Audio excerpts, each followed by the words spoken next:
Bismillahirrahmanirrahim. Assalamualaikum warahmatullahi wabarakatuh. Pagi hari ini ada sedikit kisah yang perlu kami sampaikan, yakni kisahnya Nabiullah Sulaiman alaihissalam. Di dalam kitab Fathul Malikil Majid disebutkan juga di dalam kisah Qasasul Anbiya dan juga di dalam surat Shad bahwa Nabi Sulaiman alaihissalam ini berdoa kepada Allah, mohon kepada Allah agar beliau ini satu, diampuni dosanya, dua, mohon kepada Allah agar dianugerahi kerajaan, yang kerajaan ini terhebat, termegah, terbaik, tidak ada tandingannya sampai hari kiamat nanti. Jadi Nabi Sulaiman yang pertama mohon ampunan kepada Allah, betul-betul memberikan uswatun hasanah, seorang Nabiullah, kekasih Allah. Permohonan yang pertama diminta adalah mohon ampunan, ghafur. Kemudian baru hajatnya beliau mohon dianugerahi kerajaan yang tidak ada tandingannya sampai hari kiamat nanti. Doa Nabi Sulaiman alaihissalam diijabah oleh Allah. Nabi Sulaiman menjadi seorang nabi dan dianugerahi kerajaan yang sangat hebat, tidak ada bandingannya sampai hari kiamat nanti. Nabiullah Sulaiman diberi anugerah kekuasaan oleh Allah, menundukkan segala macam makhluk, para manusia, para jin, hayawan, dan angin, semuanya tunduk kepada baginda Nabi Sulaiman. Nabiullah Sulaiman alaihissalam jika akan berpidato, memberikan mau'izatul hasanah atau ceramah, maka para jin mempersiapkan segala sesuatunya, baik podiumnya, tempat duduk para hadirinnya, disiapkan dibantu oleh bala tentara jin. Nah, jadi untuk para ulama ini duduk di kursi sebelah kanan yang terbuat dari emas, para jin duduk di sebelah kiri dengan kursi yang terbuat dari perak. Kemudian podiumnya beliau ini ada 4 dengan masing-masing penyangga tiang yang sangat kuat.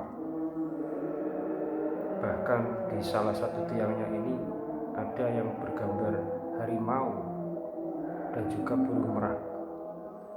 Jika beliau Nabi Sulaiman menaiki tangga yang pertama, maka baling-baling akan berputar. Muncul gambar burung merak yang sangat indah. Ada juga naik lagi beliau. Di situ harimau mengaum untuk menyirap para pendengar.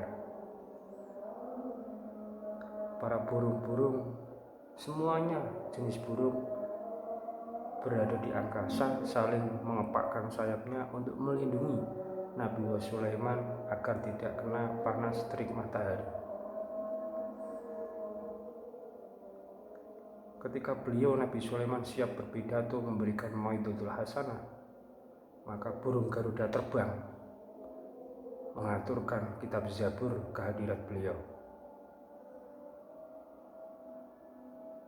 Nah, suatu ketika di tengah-tengah Nabi Sulaiman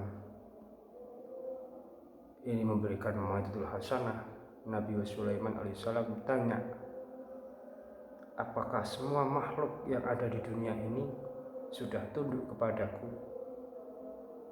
Jawab fatihnya Nabi Sulaiman, Fatih Asif, ya Nabi Sulaiman, semua makhluk yang ada di dunia ini, baik dari bangsa manusia maupun bangsa jin, sudah tunduk kepada panjenengan. Di tengah-tengah baru saja Fatih itu menjawab, Fatih Asif, bahwa semuanya makhluk yang ada di dunia ini sudah tunduk kepada Nabi Sulaiman. Tiba-tiba muncul di haribaan Nabi Sulaiman sosok makhluk yang bentuknya seperti nyala api, tingginya kira-kira 60 meter. Bentuknya seperti nyala api. Semua hadirin peserta pendengar maidahnya Nabi Sulaiman kaget, ketakutan. Kemudian Fatih Asif berusaha menenangkan, takbir, takbir. Kemudian semuanya membaca Allahu Akbar, Allahu Akbar, Allahu Akbar. Situasi menjadi tenang kembali. Kemudian Nabi Sulaiman tanya, hai kamu ini dari makhluk bangsa apa? Bangsa jin atau bangsa apa? Karena tingginya kira-kira 60 meter, kemudian bentuknya ini nyala api. Makhluk itu menjawab, ya Nabiullah Sulaiman, ana Rihul Ahmar Wadail Akbar. Saya ini jenderalnya penyakit. Semua penyakit ini anak buah saya. Jadi saya ini Rihul Ahmar, jenderalnya semua jenis penyakit yang ada di dunia ini. Kalau Allah mengutus saya menyerang suatu negeri, maka saya akan menyerang negeri itu, dan semua negeri itu akan terjangkit wabah penyakit yang sulit diobati. Kalau Allah mengutus saya untuk menyerang seorang manusia, di otaknya, maka otaknya ini akan terjadi pembekuan pembuluh darah, atau juga bisa melumpuhkan seseorang, atau tidak menyadarkan seseorang yang bisa tidur bertahun-tahun. Kemudian Nabi Sulaiman sontak berkata, kalau begitu kamu dibunuh saja karena kamu jenderalnya penyakit. Jawab Rihul Ahmar, ya Nabi Sulaiman, saya ini tidak bisa mati kecuali hari kiamat nanti. Dan tiba-tiba makhluk itu langsung menghilang, lenyap, tidak muncul kembali. Berselang kurang lebih 1700 atau 1800 tahun, Rihul Ahmar muncul pada zaman Nabiullah Muhammad SAW, yakni suatu ketika Nabi Muhammad SAW ini sedih melihat akan cucunya yang bernama Sayyidina Hasan, putra dari Sayyidina Ali dan Siti Fatimah. Sayyidina Hasan ini sakit yang belum pernah didapati sakit seperti itu oleh Rasulullah. Jadi dari lubang hidungnya, mulutnya, telinganya, kubulnya, dubulnya keluar darah. Sudah diobati dengan berbagai macam cara, tetapi belum kunjung sembuh. Nabi Muhammad tampak sedih melihat keadaan cucunya yang sakit seperti itu. Tiba-tiba dalam suasana kesedihan Nabi Muhammad, malaikat Jibril ini datang. Ya Nabi Muhammad, kenapa panjenengan bersedih? Jawab Nabi Muhammad, ya Jibril, bagaimana aku tidak sedih? Aku melihat cucuku Hasan ini mengalami sakit yang belum pernah aku melihat sakit seperti itu. Sudah diobati berbagai macam cara tapi belum kunjung sembuh. Kemudian Jibril meminta izin kepada Nabi Muhammad melihat cucu beliau. Setelah dilihat oleh Jibril, kemudian malaikat Jibril matur kepada Nabi Muhammad, ya Nabi Muhammad, cucu panjenengan ini kena senggol Rihul Ahmar. Siapa Rihul Ahmar? Tanya Nabi Muhammad. Rihul Ahmar itu jenderalnya penyakit di dunia ini. Apa bisa sembuh? Nabi Muhammad tanya lagi. Bisa ya Nabi Muhammad. Panjenengan tunggu sebentar. Saya akan naik ke langit. Ada sesuatu obat yang akan saya aturkan kepada panjenengan. Malaikat Jibril mohon izin.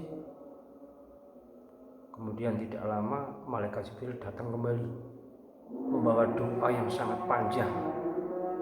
Kemudian Malaikat Jibril matur kepada Nabi Muhammad, "Ya Nabi Muhammad, ini doa untuk mengobati penyakit yang kena serangan Rihul Ahmar wa Da'il Akbar." Doa ini sangat panjang. Doa ini dimasukkan ke sesuatu. Nanti sesuatu itu supaya dimakan oleh orang yang kena serangan Rihul Ahmar. Kemudian diobatilah cucu Nabi Muhammad dan biqudratillah sembuh. Alhamdulillahirabbil alamin. Obat itu, doa itu sampai saat ini masih ada, yakni alhamdulillahirabbil alamin atas berkat rahmat Allah yang Maha Kuasa. Guru kami Bapak Kiai Muhammad Mokhtar Mukti, Mursyid Thariqah Siddiqiyah, ini memberikan amalan doa beserta obatnya yang diberi nama Ta'juz Shifaa, mahkota obat. Ini doa maupun obatnya ini keluar tiap bulan Ramadan. Oleh karena itu, khususnya kepada murid-murid Thariqah Siddiqiyah, bersyukurlah kepada Allah, kepada Nabi Muhammad, dan kepada sang mursyid guru kita, bahwa tiap-tiap bulan Ramadan beliau guru kita mengeluarkan obat khususnya untuk para murid Siddiqiyah berupa Ta'juz Shifaa, agar kita ini terhindar dari serangan Rihul Ahmar wa Da'il Akbar. Karena kalau sampai kena serangan Rihul Ahmar ini sulit untuk diobati.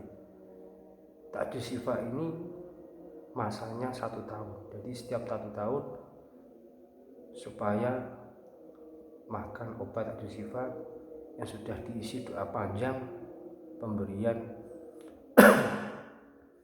yang sudah diajarkan Malaikat Jibril kepada Nabi Muhammad. Alhamdulillahirabbil alamin. Ini Bapak Kiai Muhammad Mokhtar Mukti mendapatkan doa itu dan kemudian diasmakan ke obat yang diberi nama Ta'juz Shifaa untuk diberikan khususnya kepada murid-murid Siddiqiyah. Inilah demikian kisah Nabiullah Sulaiman alaihissalam yang bisa kami sampaikan. Semoga bermanfaat. Akhirul kalam. Wassalamualaikum warahmatullahi wabarakatuh.